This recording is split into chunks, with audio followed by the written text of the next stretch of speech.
What's up, guys? It's been a while since we've done a mail call video, so figured we might as well jump right into one here. Just got another restock for my winter season, chasing big ones. Obviously, you got some big baits in here and some regular stuff, but you know, it's interesting. I look at this YouTube platform and I see dudes doing unboxing videos, and frankly, I think it's kind of lame. But you know, there is some value to be had in going through this tackle that I order and use, you know, while we're out there trying to chase the fish of a lifetime. So at least we can go through this stuff, and instead of more of just the, hey, this is the cool stuff that we use, you know, we'll get a little bit more in depth and break it down, and you know, we'll go over exactly why I ordered this stuff and kind of how I utilize it. Those are duplicates. And as you guys have seen before in the past, you know, I always order backups. You know, we fish a lot, so we go through baits. You know, we figure out specific bites. Oh my goodness, look at this. And I never want to be left hanging without the working bait, because that's obviously a big piece of the puzzle. And that explains why I order the way I do. But we'll start here with this first box. This right here obviously is pretty self-explanatory. It's a 10-inch Magdraft swim bait from Megabass. Now, when I first really started exploring the Megabass product line past the 110 and the Pop Max and the Dog X, you know, some of the classics, this bait caught my eye at the Bassmaster Classic Expo. I want to say it was Greenville, South Carolina. Yep, that's the one I believe Casey Ashley won. But anyway, I walked through the Megabass display there, and you know, who doesn't love walking through the Megabass display? But what caught my eye was this big 10-inch soft paddle tail style swim bait. Because really, this is the biggest offering that I became aware of at that moment. So I ordered a couple of these while I was in Texas, and really was pleasantly confirmed, because I can't use the word surprised, because when I saw this thing, it looked fishy to me. You know, you look at a bait like this that's kind of more profile than detail oriented, you know, and I've learned over the years that, man, the swimming action, the profile, and the water displacement, pretty much the way it swims is more important than how it looks aesthetically, to a point, of course. But most of the time, these fish respond very well to just a basic profile, the crazy thumping of this bait. And if you've seen a lot of the videos that we've done some underwater stuff. We can skip this bait up and under cover. It's pretty unique in the way it swims, because it all kind of starts in the head and continues through the tail. And this bait really has a prominent wobble to it in all sizes, but especially in the 10-inch. It's almost exaggerated. So it's displacing a lot of water, and it's just putting out these positive vibes, man. These bigger fish throughout the country really respond well to for me.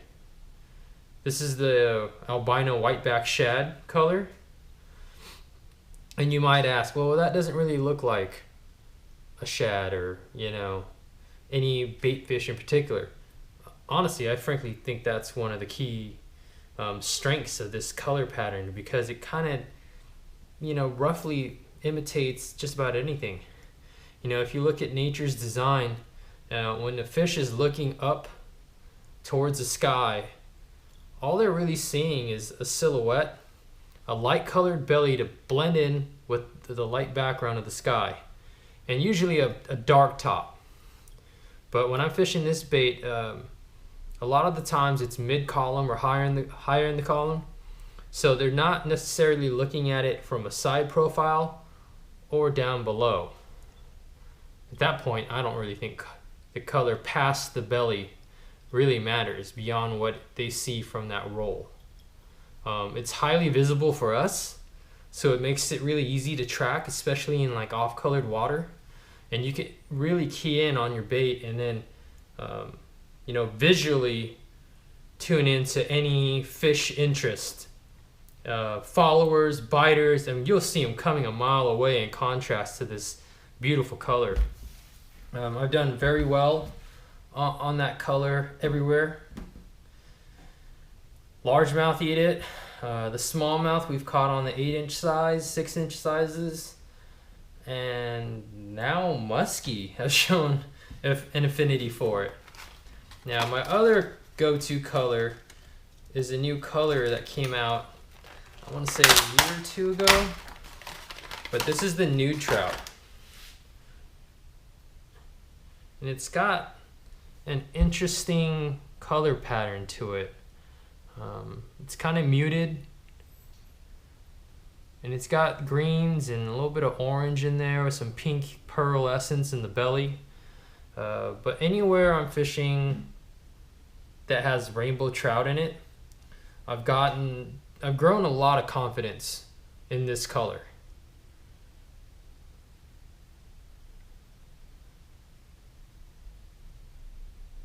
It's got that good old Megabass eyeball in it too. Now I got a question the other day on a DM, I think, or an email. It's hard to keep track, but they were asking me how I keep the eyes from falling out and how do I extend the life and durability on these baits.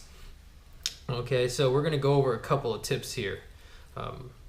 Number one, this plastic is very resilient. Okay, but I recommend keeping them stored inside the clamshell packaging up until the day you fish them. If you take them out and you start laying them in your tackle box and they start sitting around, they're real susceptible to being warped. Okay, as you can see coming out of the box, they're pretty darn straight. So you want to keep them that way. And however you store them, whether you hang them by the tails, in those hanging systems, or by the nose, by the line tie, you want to keep them hanging vertically if possible, or just keep them in the clamshells. Okay, that's number one. Number two, this magnetic harness system is actually very, very durable. I've caught a ton of fish on one bait, but once in a while, like we've hooked big stripers on it, multiple big bass and a lot of torque, and these fish are twisting, fighting, shaking their heads. Eventually, the wire inside the harness may tweak, but that's when I take a bait and cut it open and pull the harness out, and then modify it like you've seen in the tackle breakdown videos to fish it weedless. And that's how we kind of double the life expectancy of these baits, and getting more than one usage out of them. So typically out of the package, I'm fishing them stock, higher in the column, up towards the surface, and then once they kind of wear through, I slit them open, rig them weedless, and it's bottom bounce time. Okay, now a trick for these eyeballs and any other eyeballs on soft plastic baits is to take some of the plastic glue, something like Mend It, okay, and just take a couple drops, and you want to apply it to a brand new fresh bait right over the eyeball, okay, and apply a clear coating that kind of seals the eyeball in with the surrounding plastic. Now you can go one step further and take some super glue like Zap-A-Gap and place it underneath the eyeball before you do that and let that cure, and then place the Mend It over, but that'll help keep those sexy eyes attached to your bait. All right. So yep, two of my favorite colors. all the colors work. Frankly, I don't get too crazy on the colors these days on the bigger baits. In my opinion, the color is probably one of the least important factors once you get up into this size range. But where it does matter is on your standard size baits. And what we have here is a Megabass Hazdong Magnum. Okay, this is a 5-inch stick style soft jerk bait. And I've honestly fallen in love with such a simple bait like this. I think it's been proven time and time again, fish respond really well to those stick style baits, that know nothing action, you know, wacky rig, Texas rig. But this is one of my favorite options to fish in and around cover, weightless usually, but weedless. So I'll Texas rig this bait with a 4 or 5/0 offset wide gap hook, typically with no weight. Like I said, it's very dense, it casts like a bullet, and it has a really nice dart action, so you can pop it off the bottom, and when it settles it's got that little shimmy. And when it's sitting on the bottom, it's just got a really nice silhouette and natural profile, without being too crazy, but highly effective, especially as a follow-up bait. A lot of times fish will show themselves on these bigger baits, and if you're in a tournament situation or you just want to catch a couple of those good fish, those 3 to 8 pound fish that show themselves but don't really commit to a bait this size, we'll have a bait like this, especially on smallmouth or spotted bass fisheries, rigged up, wound up to the tip and on the deck, so you can put this down immediately, pick this up, fire it back in on that fish, which is hopefully somewhat antagonized, and you can pick up some good fish doing that. Okay, so that right there is the 5-inch Magnum Hazdong. This is the green pumpkin blue flake color. And once again, even on the standard size baits, even though the colors tend to matter a lot more, I keep it pretty simple. Greens, browns, blacks, and purples. And here we have another color pattern here. This is straight watermelon seed. Clear water, dirty water, it definitely tends to work everywhere. I think we underestimate the senses of these predatory fish sometimes. I've seen tiny 4-inch worms in no light conditions, literally at night, in the middle of the night, a color like oxblood light red flake that you would never think those fish would be able to see. I've seen that win tournaments back at home in LA on Lake Castaic. Like, you gotta be kidding me. So, don't get too crazy on the color selection. You'll see another option I picked up here. Gosh, this is a fun bait. This is pretty much green pumpkin. Take a look at that. Okay, it's called, and I'm probably gonna butcher it, but it's Numa Ebi. But yeah, there you go. Just in case y'all were wondering. But real similar here, guys. We got one with the flake in it, which I might use in dirtier water conditions. Then you got watermelon, and you got pretty much green pumpkin. It's hard for me to believe, if you properly present one of these three in any conditions, a fish is not going to commit. It's just an awesome bait. So that's a new stick bait that I'm sure a lot of you guys haven't seen.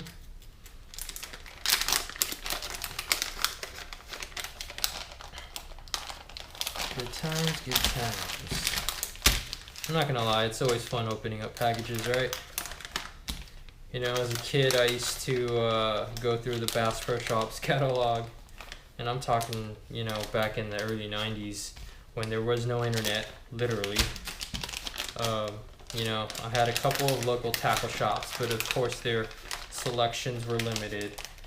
But I'd spend weeks and months plotting and waiting for the right time to present a new order to my mom in the hopes that she says yes.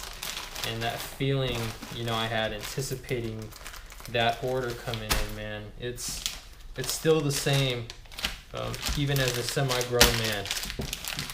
Still waiting on puberty. One day, everybody dreams, right? So, boom, Haze Dong Magnums. Those are dope. Oh, I gotta show you guys the natural pro blue color. This is a funky one. I've done well on this pattern in murkier water. It's just kind of a weird off blue color. I really can't describe it much more than that. It's almost like the color you get when we used to melt down our saltwater plastics. It just turned like this weird off color, but the fish seem to really like it. But yeah, that's a good one for low vis conditions.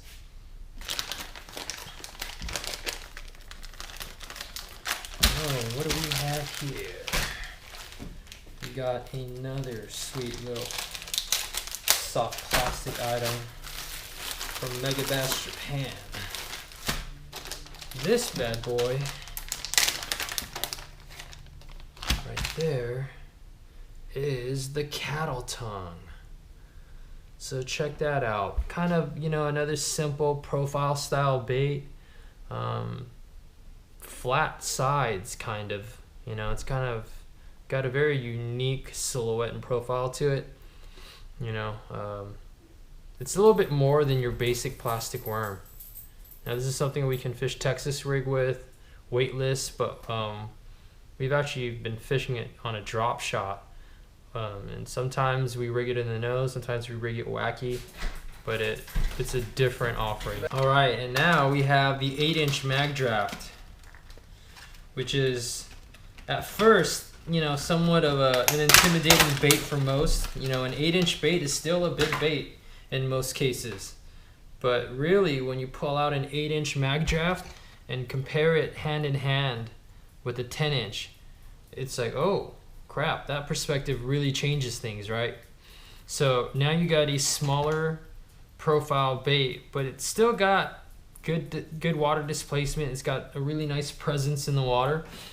So it's still going to attract the attention from some of these bigger game fish. But when you're fishing for, you know, let's say trophy smallmouth or spotted bass in particular, or you're fishing largemouth lakes maybe in the north where you're targeting, you know, 3 to 6 pound fish, this size bait just makes a lot more sense. And it's really it's the same bait but downsized. Okay. Once again, 2 of my favorite colors, whiteback shad, nude rainbow. Hard to mess that up. Solid baits. Oh yeah, here we go. What else we got in this box? Got some slides.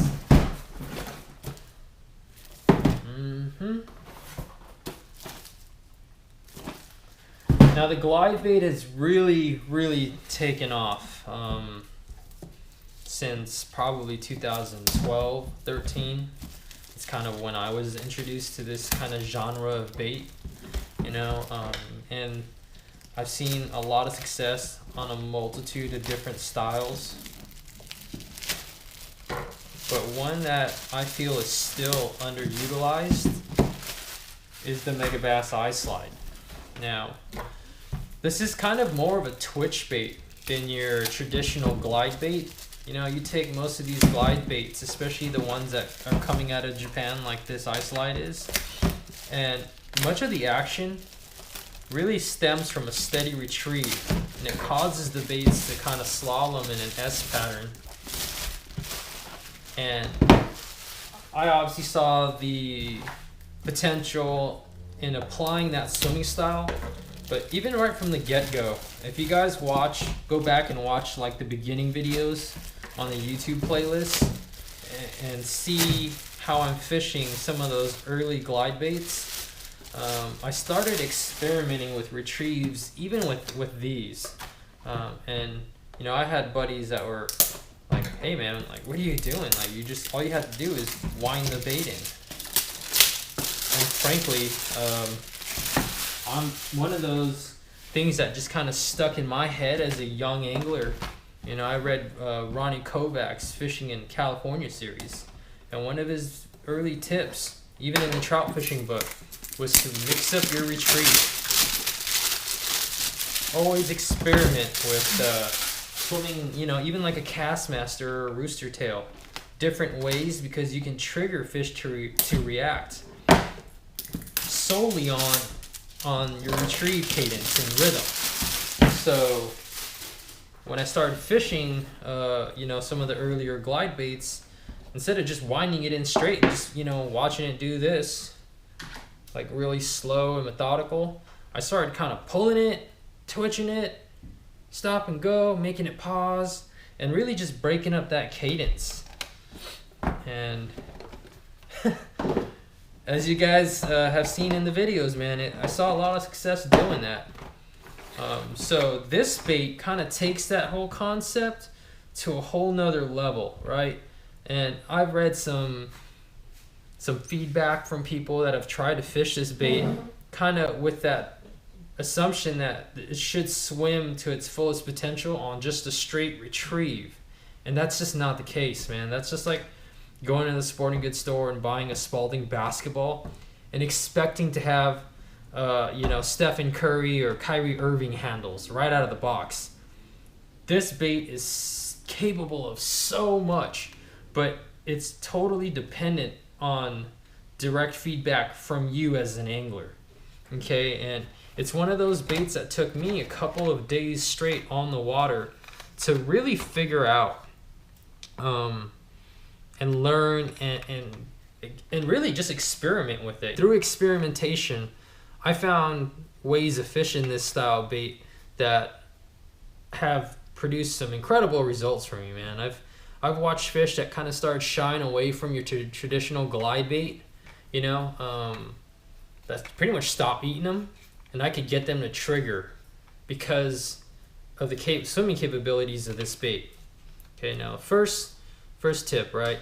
Tail comes separately in the box, and you want to continue not to store the tails on the lures themselves when you're not fishing them. So you want to pull them off, and they slide in really easily. Okay, moisten the tail, and what you want to do is you want to pull up on this top fin here and push up from the bottom at the same time and kind of just work it up. And after a while, you'll just kind of get a knack for it. You'll just kind of work it up into place, and when it seats perfectly, you'll kind of feel it like snap in, like it's almost there.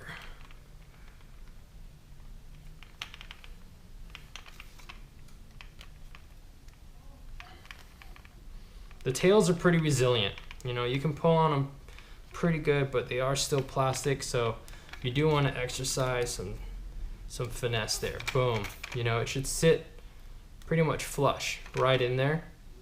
Okay, rounded knob towards the bottom, just like that. Okay, hooks come unattached in the package.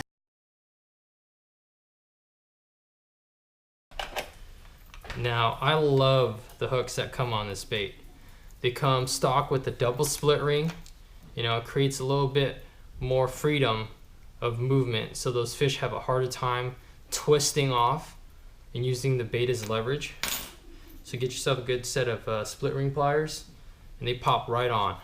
Bigger hook goes up front, smaller hook goes on the bottom. They're super sharp. I want to say they're owner ST66s maybe, But we've caught big stripers, muskie, big largemouth on it.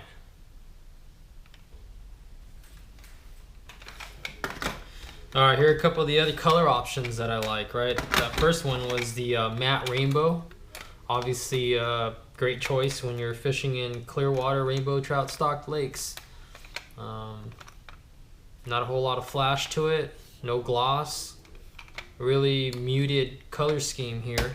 Okay, now when I am fishing some off-colored water, this tarpon pattern has proven really effective to me. You see here it catches a lot of light. You know, it's got that dark green back, the gold on the shoulders, light yellowish pearl belly, cool color. And people always make this offhand remark, oh, that looks like a tarpon. Duh. It's clearly stated that Yuki Ito was inspired by the tarpon when he made this when he made the carving. So yeah, it looks like a tarpon. Boom. We have the Hasu pattern here, which I've found a lot of success throughout the country. Okay, it's kind of a general bait fish imitator, kind of like the whiteback shad is for me in the Magdraft. Okay, just a cool looking pattern, kind of resembles everything, doesn't necessarily resemble anything in particular. But it's a great color, did well in it in Texas, California. Hard to go wrong. Okay, big shad imitation, Cisco's up north, Tulibis, kokanee, Northern California. It just flat out gets bit. Boom.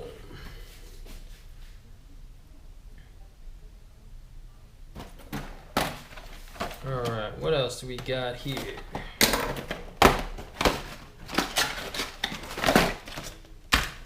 Alright, got some mag slows. Okay, this is the 9-inch size here. And these are really just restocks on baits I'm kind of low on that we've been going throughout the season. Okay, and a lot of people ask, what's the difference between the mag slow and the mag draft? So the number one difference between the mag drafts and the mag slows that we have here is the sizing. Okay, this is the biggest one in the lineup right now at 9 inches. So it comes in smaller than the 10-inch Magdraft, but it's also got a much slimmer profile, and it's pretty amazing what a difference in size an inch makes. We'll leave the jokes out of this one, but you know, 10-inch Magdraft and a much slimmer streamlined profile in the 9-inch Mag Slow.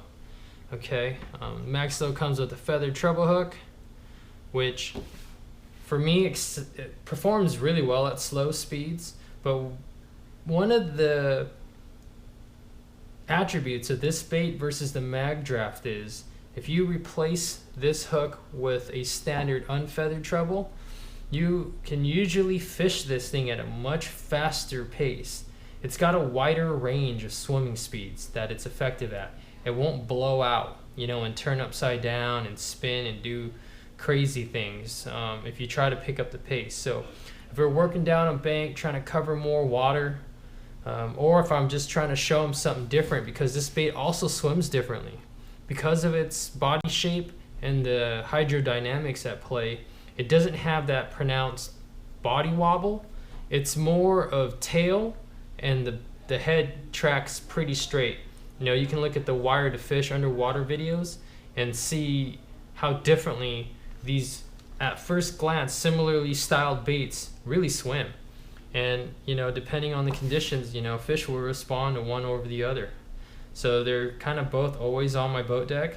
And same thing with durability, you know, tips and stuff.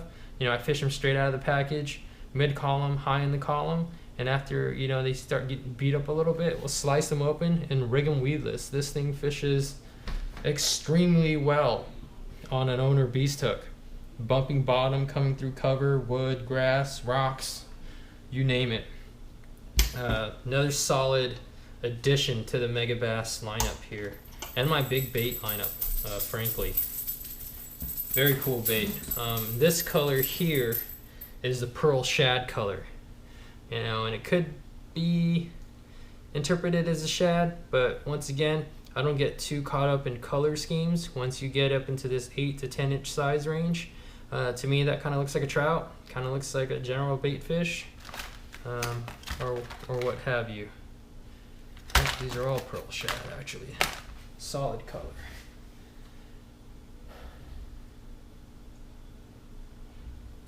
What else we got here? Oh, and of course my new rainbow. Another good color there.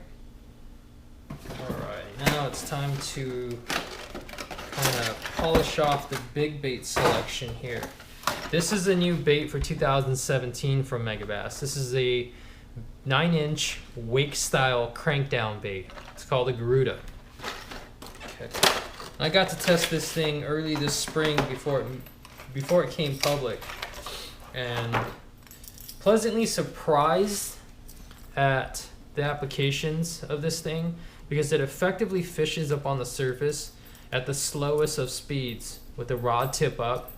Okay, you can really create a nice wake, and there are times when you're fishing aggressive fish like those 3 to 7 pound largemouth tend to be, or big smallmouth or spots, where that big profile up on the surface making that kind of a clack clack clack clack noise really draws them up.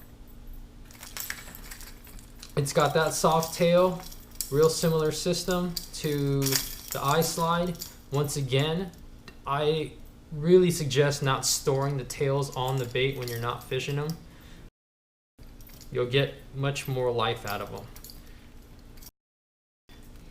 So it just slides up just like that.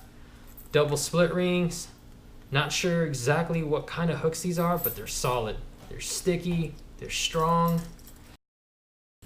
The snaps are actually pretty good, which I very rarely trust snaps out of the package.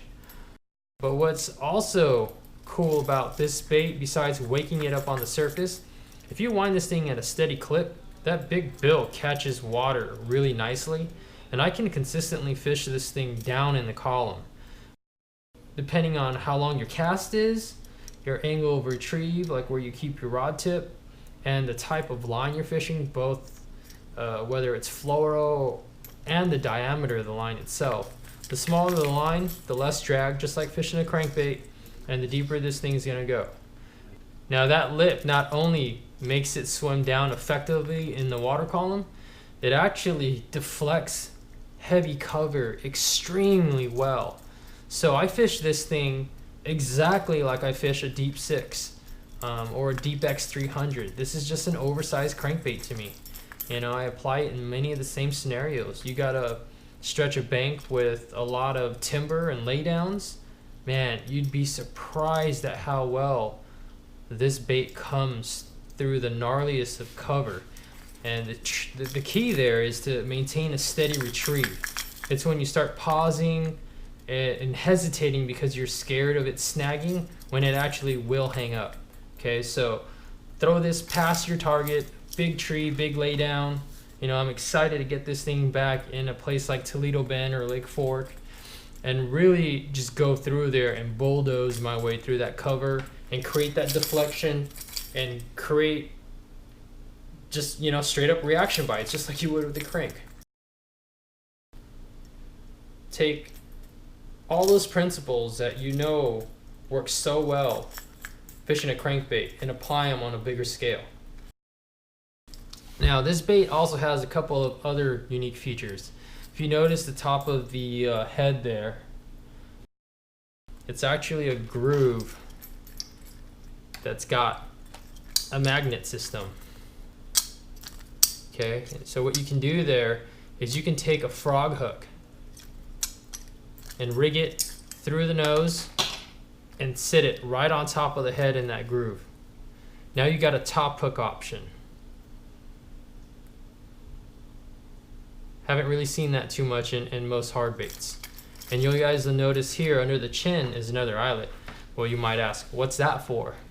Well, the guys in Japan have been attaching casting bell style weight with a split ring or a snap to the underside of that chin.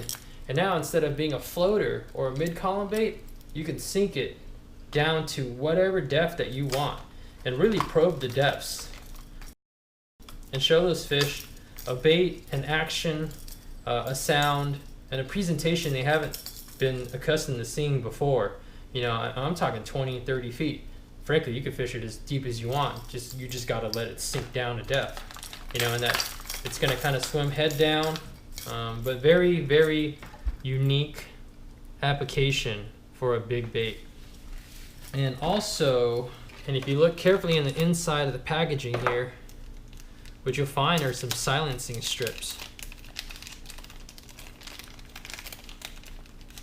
So if you're fishing a system that you feel the sound is a detriment, you know, I'm talking typically, you know, 15 to 30 foot visibility fisheries with super clear water and shy and wary fish, it comes with a set of silencers here. And you want to just take your bait and make notice of where the contact points are. Boom, right there and right there. And you can actually kind of cut this into little sections, and you can dull that sound that comes from the two pieces of hard plastic coming together. You know, there are times when they respond really well to that, but there are also times when, you know, being more subtle and quieter with a stealthier approach proves very effective. So it's a very surprisingly versatile bait. And that right there is a Megabass Garuda. That's gonna catch them throughout the country too, for sure.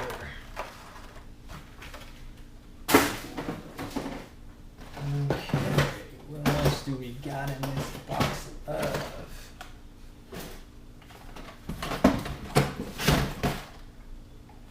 That's those, got through that. Alright, those are sick. That's sick. Boom. Few things better than new proven color options and a favorite bait of mine, and that's exactly what we have here with these S-cranks. Okay, we got an S-crank 1.5 here in the new green gizzard shad color.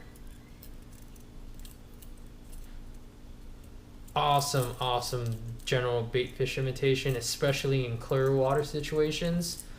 You find on the West Coast, throughout the North, and even, you know, there's some fisheries in Texas that I found that had really clear water, man. And these kind of muted, translucent, non-flashy colors are very effective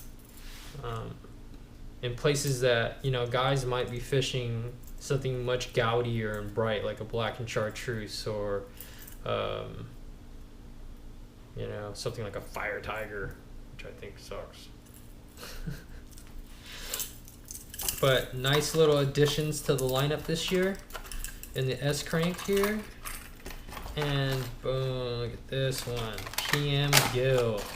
I got two of each here in both sizes, and this is the 1.2, which is a much more finessey size. And frankly, I think that suits that bait perfectly. You know, it's kind of got that short, tall, stumpy sunfish profile to begin with. And we all know the love-hate relationship bass have with sunfish. That PM Gill is a confidence-inspiring color. And ultimately, I think that's what a lot of these color selections come down to, is whether or not they instill confidence in me for me to want to throw it. And look at that thing. That's exactly what that does. Sweet color.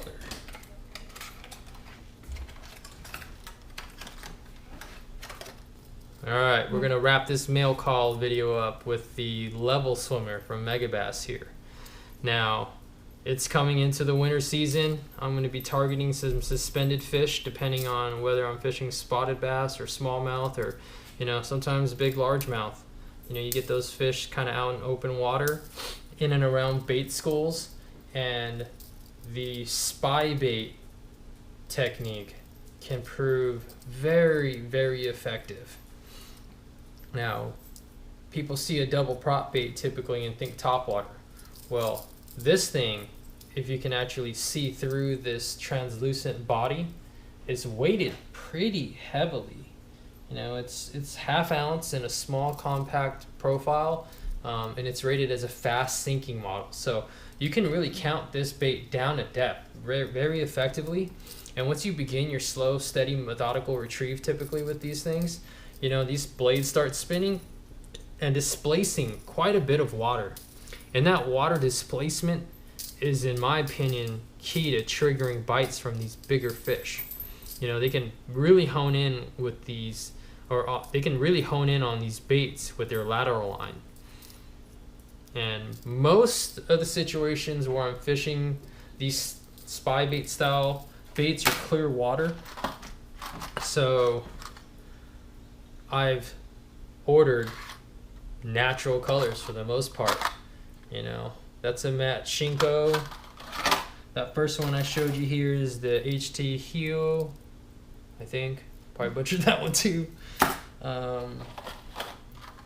The Wagasaki patterns are always a favorite of mine. You know, just a solid bait fish imitation with a little bit of purple splash on it. You know, that comes from the old school 110s smack fish on that color pattern. Here's Ito Wagasaki 2. Hard to go wrong across the country. Big smallmouth like it, spots like it, largemouth like it, everything likes them. Very highly underrated bait, and a bait that I don't think a lot of people know is available from Megabass Japan. Sick, sick, sick. Oh, I almost forgot. I got a couple more rods here as well. Now, with it being the winter season,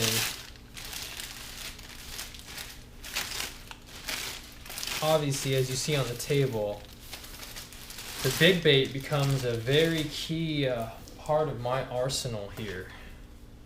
Okay, and what we have here is the Levante launcher. And when you get this rod from the factory, it comes disassembled from the handle to make shipping a little easier.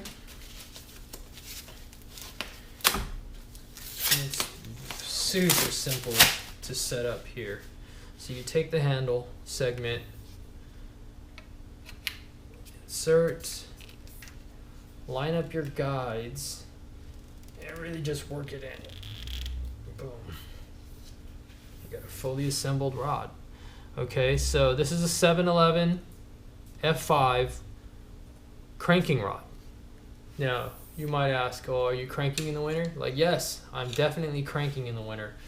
This is one of my preferred crankbait rods for both the Deep X 300 and the Deep 6. But I've also found it to be highly effective for me fishing the iSlide 185. You know, and through a lot of trial and error, I found that forgiving tip on this model in particular really helps keep those hard head shaking and jumping fish like big smallmouth and spots hooked up to those trebles, especially when they're not necessarily eating the bait when you're hooking them and they're coming up and ramming them with their heads.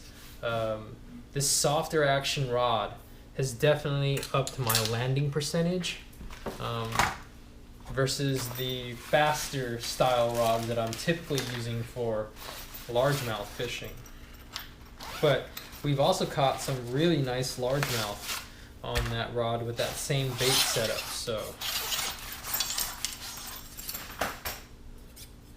and once again, handle comes disassembled, and what we have here is an Orochi F10, and this is an 8-foot rod. Same scenario here. Insert the handle. Okay, line up the guides. Get it pretty straight, or get it dead on straight, and then just slide it right in. And boom, you're done. Okay. Now this is my preferred rod when I'm fishing anything bigger than 8 inches, up to about 6 ounces with treble hooks. And I'm talking about hard baits here. So high slide 262, 9-inch Garuda. Fishing that on this rod. It's got a little bit more of a moderate action. Same scenario or same concepts with this launcher and keeping those treble hooks pinned on lightly hooked fish. It's got a nice parabolic bend, and under heavy load on some of these big fish, and I still don't fish any drag, so that rod really acts like a shock absorber for me. But it'll bend probably 2/3 of the way down the blank, man. You turn this rod 90 degrees to those fish and just let that rod do its thing. They have a hard time shaking it. You know, watch any of the other videos. Go watch the iSlide videos. This is the rod that we're fishing it on, and we lose very few fish. So anyway, hopefully you guys find value in this. Try not to kill you guys with this mail call stuff too much, but feel like, you know, there's some important stuff we can share with you guys. So catch you guys on the next one. All right, guys, last up on the list here, got a sweet bait that I was introduced to this fall on the White Road Adventure trip, and this is the Megabass Level Swimmer. I really can't have any audio because like it just totally destroys the video. No, I know. Just go ahead and finish that last little. Perfect. For you and yours. It's like a double prop plane. One in the front, one in the back. Shut the f*** up already. Close the door.